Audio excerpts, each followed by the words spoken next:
मेहड़ में पेट्रोल ऐं डीज़ल जे में वाद ख़िलाफ़ वकील जनरल मर्चेंट शहरी इतिहाद हिंदू कम्युनिटी ऐं टैक्सी ड्राइवर रोड ते निकिरी आया। मेहड़ बार एसोसिएशन जे सर ते वकीलनि बार खां कोर्ट जे मेन गेट ताईं एहतिजाज रैली कढी ऐं हुकूमत ख़िलाफ़ सख़्त नारेबाज़ी कई। ॿिए पासे टैक्सी यूनियन मेहड़ जे अपील ते टैक्सी ड्राइवर बि एहतिजाज कयो। टैक्सियूं बंदि करे मरकज़ी रोड ब्लॉक करे छॾियो, जंहिं सबबु ट्रैफ़िक जो निज़ाम सख़्त मुतासिर थियो।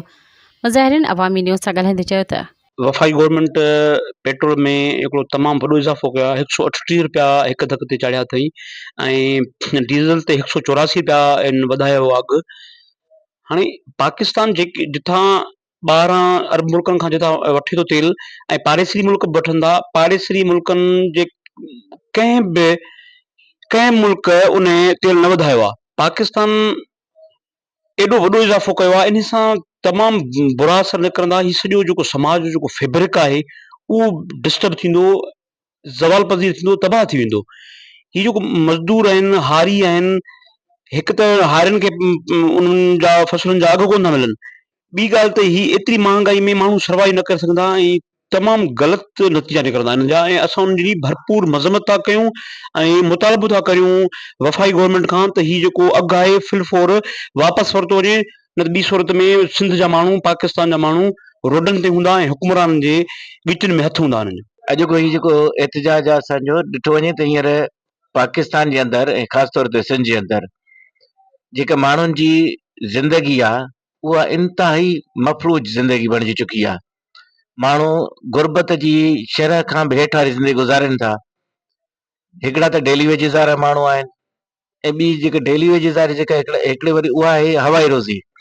जीअं को हिकिड़ो मज़दूर आहे, रंगे जो मज़दूर आहे, को ओस्तो आहे, को कारीगर आहे, उनखे केॾे ॾियाड़ी लॻे थी, केॾे ॾियाड़ी न बि लॻे थी। उहे माण्हू हिन हेॾी वॾी महांगाई जे तूफ़ान खे कीअं बर्दाश्त करे सघंदा। असीं मुतालबो था करियूं फिलफोर ही जेके वधियल अघ आहिनि तेल जा ऐं डीज़ल जा उहे फिलफोर हटाए वञनि, घटाए वञनि ऐं जेको पुराणी रक़म तेल जो अघु आहे उन्हनि ते बहाल कयो वञे। असीं सम्झूं था ही जेको तेल में जल्दी ऐं कुझु ई घंटनि में जेको वफ़ाक़ पंहिंजे सिर फ़ैसिलो थो करे, इहो गैर इख़लाक़ी गैर क़ानूनी ऐं समाज जे लाइ हानिकारक आहे। छो त इहो साम्राजन तौर ते हिकिड़ो जबर आहे, ही साम्राजी रियासत आहे, इन जे करे ही हर जबर खे जाइज़ करार थी ॾिए। पहिरियों बि जेको पेट्रोल वधायो वियो हो या तेल जी क़ीमतुनि में जेको बि इज़ाफ़ो थियो हो, असीं सम्झूं था त उहो गैर इख़लाक़ी हुयो। हिन समाज में जेके पीढ़ियल तबिको आहे उनखे वेतर पीढ़ियो थो वञे। छो कंहिं बि डील थी ऐं उन्हनि सभिनी डीलनि खां पोइ जेको शुरूआति में ई हिननि जो इनिशियल स्टेप हुयो जन पेट्रोल खे वधायो, उहो हिकिड़ो माना जिते अञा ताईं हुनजो वहिंवार हलियो ई कोन हुयो ऐं हुननि उन वहिंवार खे अॻु में ई इज़ाफ़ो ॾेई छॾियो। उहो सरमाएदारी हिकहठीअ जे करे उन्हनि जे फ़ाइदे जी ॻाल्हि कई वई। उन खां पोइ जेको अॼु जेको राति थियो आहे इहो त बिल्कुलु गैर इख़लाक़ी आहे। ठीकु आहे त वर्ल्ड लेवल ते थी आहे, पर ख़ुदि असां ईरान जी हालति ॾिसूं, उते बि मामलात इहे ई आहिनि, पर उते बि अहिड़ी महांगाई कोन थी आहे। उन्हनि जी रियासतुनि उन्हनि खे सर्विसिस ॾिनियूं आहिनि, यानी कि उन खां वधी करे। ऐं उन खां पोइ गल्फ कंट्रीज़ असां वटि मिसाल आहिनि ऐं गल्फ कंट्रीज़ जे अंदरि बि एतिरी महांगाई कोन थी आहे। पाकिस्तान जे हुक्मराननि ऐं बशमूल हितां जे कारपोरेट जेके सिस्टम जा धरती धणी आहिनि, पाण खे सम्झनि था, असीं उन्हनि खे इहो इंफॉर्म था कयूं चाहियूं त हीअ पंहिंजा जेके गैर क़ानूनी नाजाइज़ ऐं अवाम खे पीअण वारा जेके बि हीअ मनसूबा आहिनि तरक़ कयो ऐं तेल न फ़क़ति तेल पर रोज़मर्रा जी मुख़्तलिफ़ शयुनि खे पंहिंजे रवाज पंहिंजे रोज़मर्रा वारी क़ीमतुनि ते आणियो। राति जेका पेट्रोल जे अघनि में जेका वाधि थी आहे उन वाध खे जे असां कंडेम था कयूं।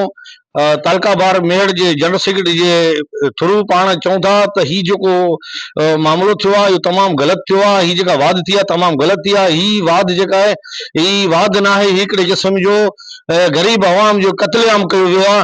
उन जे करे असीं इन शइ खे कंडेम था कयूं त हीअ फिलफोर पंहिंजो जेको वाध आहे उहो जेके पुराणे जेके टाइम में जेका प्राइसिस आहिनि उन ते इनखे प्राइसिस आंदो वञे। अगरि इहो न आंदो वियो त असीं इन जे ख़िलाफ़ एहतिजाज बि अॼु रिकॉर्ड कयो आहे ऐं पुरज़ोर मुतालबो कयूं था त हीअ पंहिंजा जेके प्राइस आहिनि उहे घटि कया वञनि।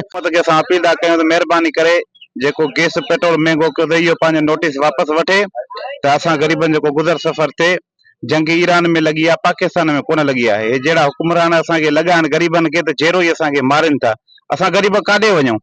रोज़गार कोन्हनि के टैक्सियूं बीठियूं आहिनि, टैक्सी ड्राइवर आहियूं, काॾे वञूं? ज़ुल्म लॻो पियो आहे हुकूमत जो। महिरबानी करे हुकूमत खे थिए त इहो पंहिंजो नोटिस वापसि वठे। पेट्रोल चाढ़ियो अथनि, गैस चाढ़ियो अथनि, इन जे वजह को ग़रीब अचे थो उन सां असां वञी नथा सघूं ऐं इन वजह सां ग़रीब पिटे थो पियो, किराया वधनि कोन था। जे हिकिड़े मिसाल किराया वधूं था त हो चवंदा भई किरायो एतिरो छो आहे, जे असां किरायो वधायूं था त हुन लाइ ज़ुल्म आहे ग़रीबनि लाइ। इहा महिरबानी करे जेतिरो थी सघे त इहो फ़ैसिलो वापसि वठो वञे। हुकूमत वॾी नाजाइज़ी कई आहे असां ग़रीब आवाम सां। रातो राति ॾिसो त पेट्रोल जी महांगाई केतिरी थी, 400-500 रुपया थी वियो। असल में LP 500 रुपया, गैस 500 रुपया। असां मज़दूर माण्हू टैक्सी ड्राइवर जो गुज़र सफ़र असल में असांजो आहे ई न थी।